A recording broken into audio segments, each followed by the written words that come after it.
Hindi namin nagustuhan. Kaya nga lagi siya kinukuha natin.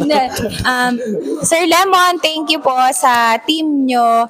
Especially sa'yo kasi syempre si Sir Lemon kasi parang nagiging all around na yan. So hindi mo na kailangan kumuha ng host. And ayun, maraming salamat kasi sobrang saya ng party at hindi boring, no dead air, and yung mga staff niya.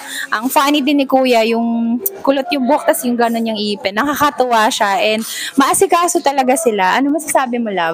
Ayun nga, nasabi mo na lang. Kaya hindi ko na ulitin. Ayun, thank you sa team nyo po at sana makuha namin kayo ulit kung magbe-baby pa ulit. Thank you. Marami pa naman events sa buhay eh. Hindi lang naman... Ay, oo, baka sa birthday niya kuhanin ko rin kayo.